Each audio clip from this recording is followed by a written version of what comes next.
Hello, welcome to another episode of On the Waterfront here on Sparks 1524. I'm Nathaniel Miller. 20 years ago today, December 8th, 2002, Typhoon Pongsona made a direct strike on the island of Guam. Or, as we said back then, joking among ourselves, we got schwacked. I had just reported to the island in late November. I had just turned 32 years old, and I was reporting to Fleet Imaging Command Pacific's photo lab on the island. This was early internet days, remember, 2002, but email was finally a thing. And through the miracle of email, I had met a few people that were affiliated with the Christian Servicemen Center, Guam, a military ministry in the village of Maiti. Maiti is on the west coast of the island, about midway up, and the center has this gorgeous view over Tumon Bay at the top of about a 100-foot cliff. The center was built in the mid-1950s, and Bayview Baptist Church, which occupies the property along with the center on that campus, actually grew out of the center. Now, the center was built, imagine a concrete gazebo. Concrete roof, concrete pillars, but an open gazebo. Then take aluminum panels with jealousy windows on top and bottom and a plate glass panel in the middle, put that into the spaces in between the gazebo pillars, and you had the Christian Servicemen Center. It's a very common construction technique in the Pacific. Very easy to build, easy to maintain, and the center had stood for over 50 years, weathering typhoon after typhoon without major damage. Yes, you can kind of see where this is going. I was staying in a temporary barracks, and my new friends at the center told me, don't weather the storm there, come hang out at the Christian Servicemen Center. Now, I grew up with these storms. The first typhoon I ever encountered was in the Philippines about, ironically, 3 weeks after my family arrived in 1982 because my dad had an assignment at Clark Air Force Base, well, the former Clark Air Force Base. From the Philippines, we moved here to Florida, hurricane country. None of my family have ever experienced a direct strike, however. We came damn close in 1995 when Hurricane Opal made landfall in Pensacola Beach, which is basically here in Pensacola. My hometown, Niceville, is about 40 miles east.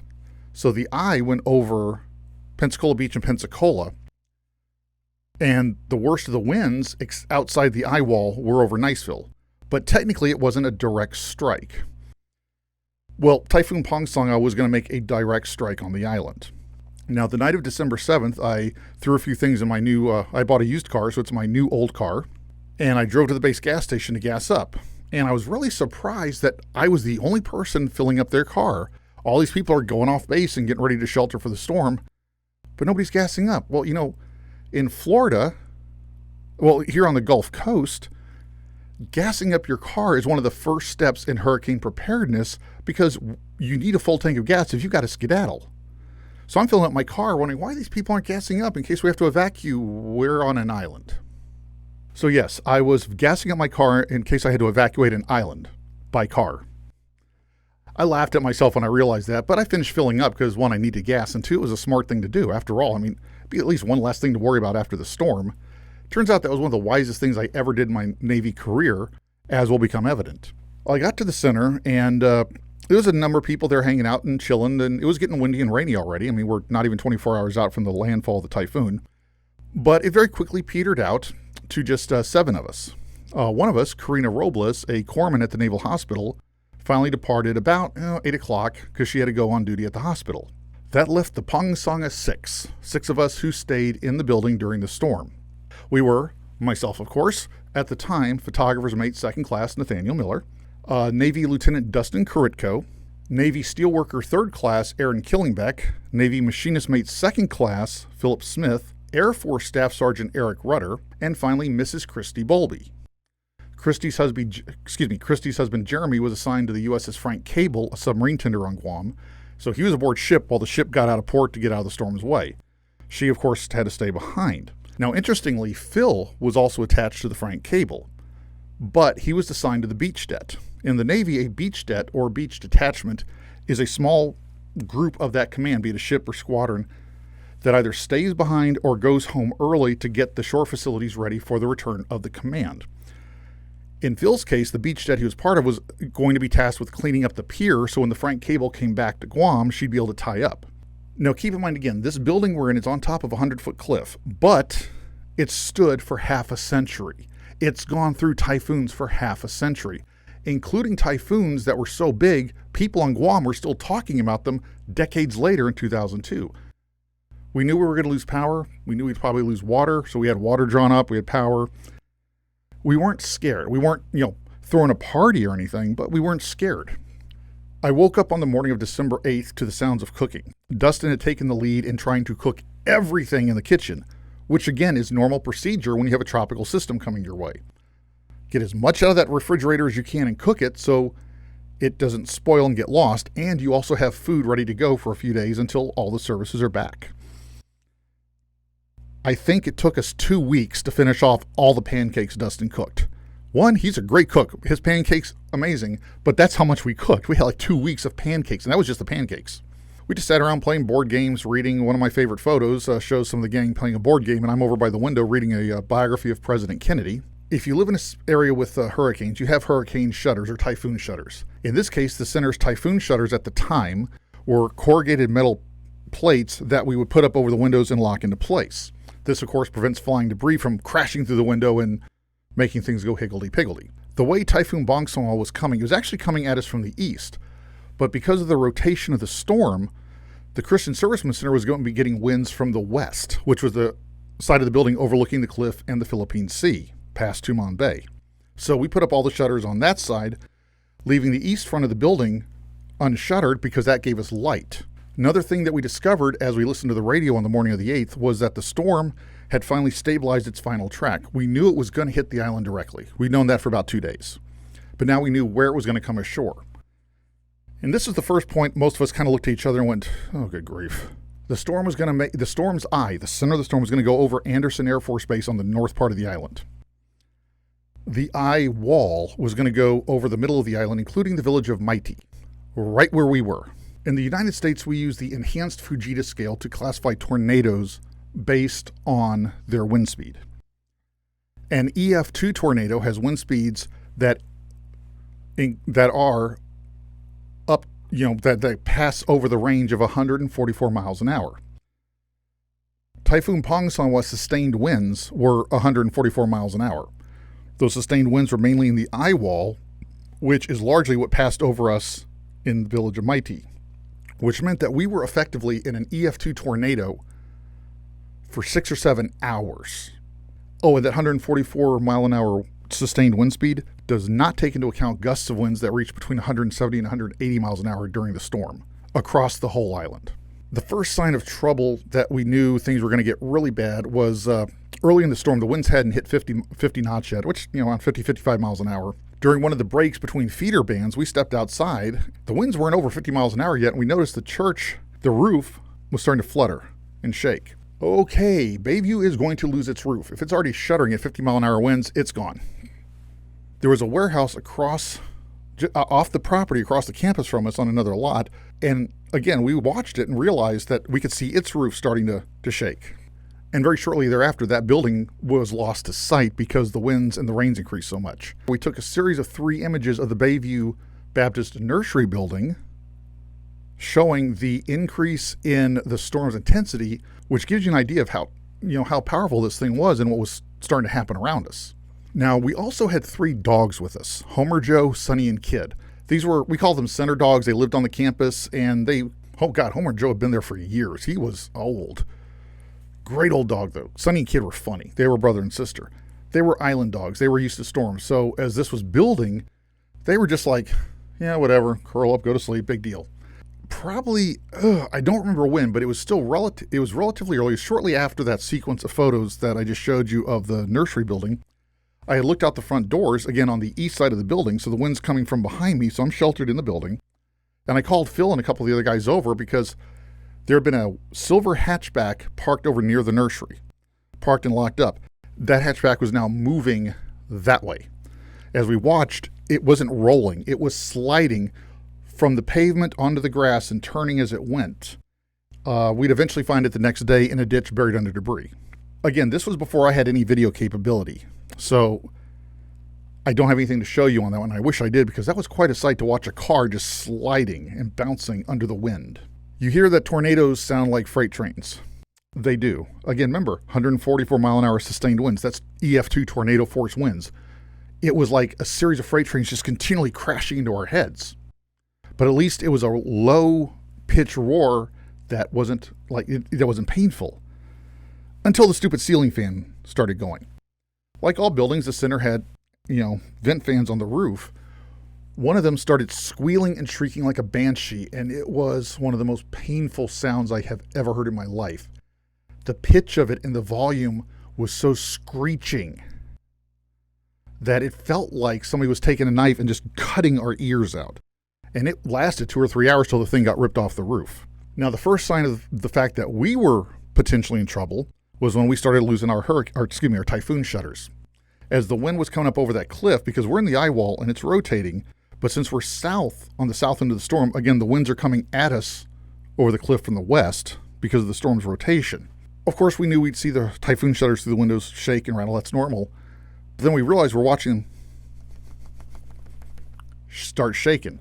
We could hear them starting to break loose, and as we'd watch, every now and then, one would go flying off. Those aluminum panels that contained the windows that were set into the concrete structure, we started noticing jets of water coming around the sides of the panels, meaning some of them were starting to break loose. There was an air of disbelief because this building's been here for 50 years. This is the time it's going to collapse? We did what we could to try and stem the flow of water blowing in through breaches in the windows and around the edges of the surviving typhoon shutters. Of course, the floor at this point is already flooded, and that was expected. But I can't remember if it was Eric or Dustin, but somebody called our attention to the library. The library room was, again, on the west side of the building, off the kitchen. And as we watched, a couple of typhoon shutters ripped off, and one of the panels of jealousy windows broke in and started flapping like a flag. I got a picture of that, as you're seeing. Right after that, one of the wall panels just entirely collapsed and burst into the building. That meant that the 144 mile an hour winds were now inside the building with us. The only place we had left to go was the bunk room. The building's already breaking up around us, and at this moment, we don't know if it's just the windows and the aluminum panels that frame the windows, or if the whole structure is starting to give way. All we can do is go hide in that bunk room, banter, keep our spirits up, and just deal with it because there's nowhere to go. It's not like we can go run to another building. Finally started getting, when the storm abated around midnight, we started being able to go and assess the damage. It was unreal. It really did look like somebody had thrown a couple of hand grenades in there and blown the building up. At least half of the library's contents, books, videotapes, other materials, were now blown through the entire center, out the front doors into the yard, because the front doors, when the wind burst in the back of the building, the front doors blew open. There was glass all over the floor. It almost looked like ice. It was so much of it almost looked like it sparkled like the floor was covered with ice. This was December. We had a Christmas tree in there. We found it in the front corner, all tumbled up. It was a mark of the kind of night we'd had, that getting this beat up old Christmas tree out of the corner, putting it back together and standing it upright was a moment of triumph. And it really did make us feel, oh, we survived. We're alive. Today, Eric Rudder is a major in the United States Air Force stationed in Alaska. He sent me the following recollections of that night once we were hiding in the bunk room from the storm. During the peak of the typhoon, our small group of Christian servicemen took turns leaning against the door of the bunk room, doing our best to preserve what remained of the shelter. The wind was howling and water seeped under the door as the structure shuddered in the massive storm. Probably never before, or possibly ever since, was I so happy to be surrounded by a group of friends. We each saw the perils a little differently, but for me, it was 25% terror and 75% exhilaration. Still, we had no idea what we would find when the storm was over. Former machinist mate second class Philip Smith transitioned out of the Navy and is now an engineer down in South Florida with his family. He sent me the following recollections of that night in the center. I think what stands out as a memory is how, in spite of the tremendous chaos going on during the storm, our small group of storm riders were connected and just doing it together, unified, cracking jokes, getting to know each other, and supporting each other. I think I was oblivious to the danger, to be honest. I was young and dumb, not fully aware of what could happen. I was entertained and intrigued by the danger. Storms are beautiful to me. I don't admire the destruction, the harm they cause, but I admire the raw power that God built into nature. Typhoon Pongsona hit the entire island. Our adventures, or perhaps misadventures is a better word, at the center were only one small part of the story. Our friend, the former Karina Robles, is today Karina Christian, living with her family in Colorado. She sent me a few recollections she had from her night on duty at the Naval Hospital as the storm rolled over us. I remember one wing of the hospital imploding from the wind pressure and me having to wet vacuum up the water that was coming downstairs like something straight out of the ride Catastrophe Canyon. Also, I had parked my car really close to the loading dock at the hospital, but the HM1 told me I had to move my car so he could park there. My car got a little scratched up from the breeze, but his was under 6 feet of standing water because the drain at the bottom of the loading dock got clogged. The morning of December 9th, 2002 dawned gray and still slightly misty over Guam. The center, of course, was devastated, and I've described all that to you, but now we could see it from the outside, especially the back side of the building, the west side, where the wall in the library had collapsed inward. The Bayview Baptist Sanctuary was destroyed, the education building torn apart, the nursery building devastated, and recovery would take a long time. In fact, just as an example, the nursery building was not actually demolished and carted off until 2004. The storm damaged about 65% of the wells on the island, either through damage or contamination. So we were near water rationing many times over the next year as the fresh water supply was restored. Marine Corps Drive, the island's main artery, which runs along the west coast, was covered in inches of sand in some places. Jet skis, pieces of boats and buildings, and the requisite power lines. Normally it would take me about 15 minutes to drive from the center back south to Naval Base Guam. On the morning of December 9th, it took me well over an hour. Remember I told you I'd gassed up my car? A lightning strike during the typhoon had ignited one of the fuel tanks at the island's fuel farm. And this was a real problem because the island's fuel supply was effectively cut off for about a week, because it took about a week for that tank to burn down and firefighting teams to get it under control. Suddenly, I actually was one of the few people on island that had a full tank of gas for the next week. There was only one fatality on that island the whole storm. A 71-year-old Guamanian woman had been struck by glass early in the storm, and later that night she succumbed to a heart attack. Very sadly, this happened in the middle of the storm when emergency crews could not get to her. Nobody could move. And on one hand, it's easy to say that this was a very miraculous thing. All the thousands of people on Guam, and we only had one fatality, which is very miraculous, unless you're that one lady's family and friends. Then it's not so miraculous. It's still a tragedy. But it was a tragedy that could have been much worse. Now, the story of the resurrection and reconstruction of the Christian Servicemen Center is a whole nother tale. Tim McDonald was the new director, and he had been hired just before the storm, and he arrived on island just after the storm. So he walked into a catastrophe. He really got very creative and inspirational in how he tackled the problems.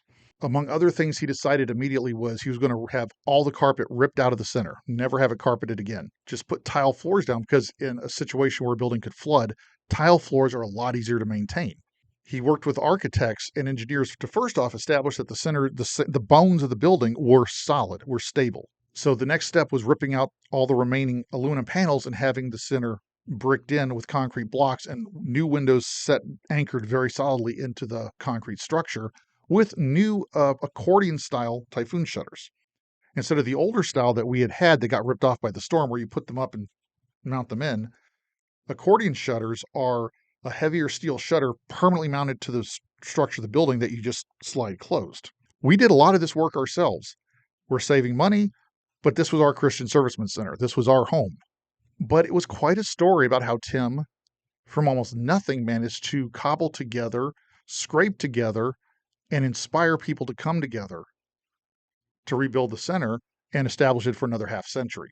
Typhoon Pongsona hit Guam 20 years ago today, December 8th, 2002. In the intervening 2 decades, the Pongsona 6, we've all gone our separate ways. Life happens. I am still very much in contact with Phil and with Eric. Karina and I chit-chat occasionally. Very sadly, though, Christy Bowlby has passed away. She battled a acute illness about 7 years ago, but lost that battle. Now, as far as the Pongsona 6, those of us who were at the Servicemen Center that night, Dustin and Aaron and I pretty much have lost touch with. We've drifted over the years. But considering the kind of experience that was, if we do run into each other again, all one of us has to do is say, "You remember the typhoon?" It'll all come back. This was our story that I just told you. the story of the Pongsona 6 at the Christian Servicemen Center on December 8th, 2002.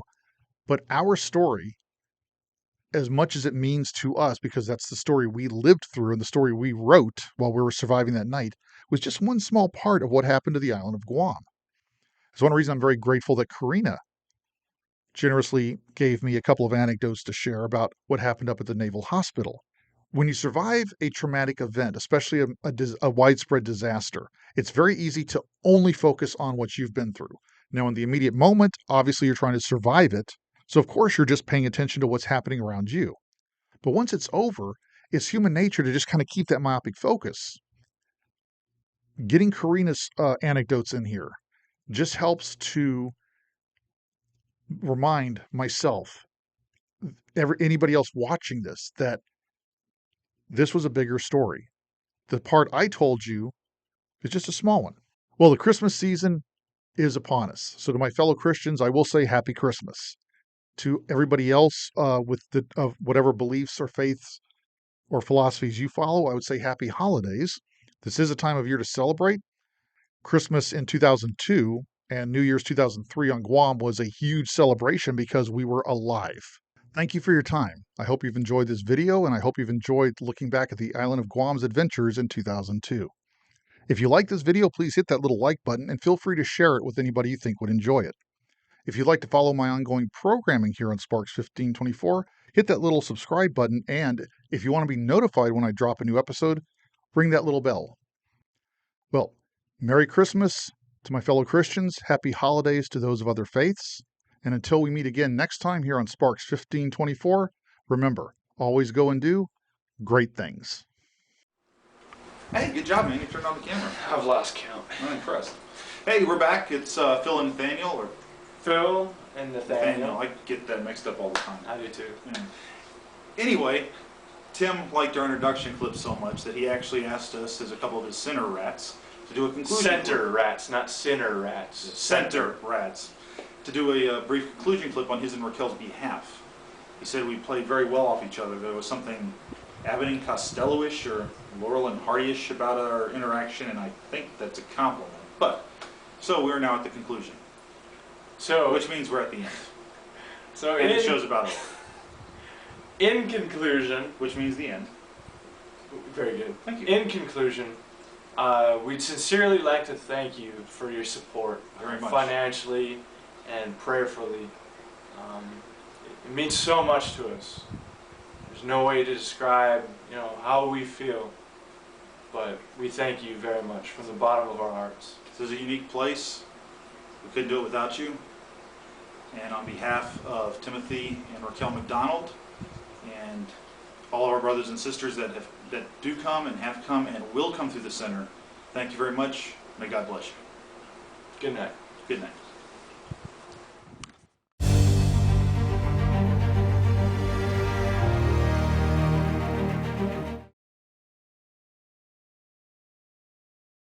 And good times with people you love and care about during this season.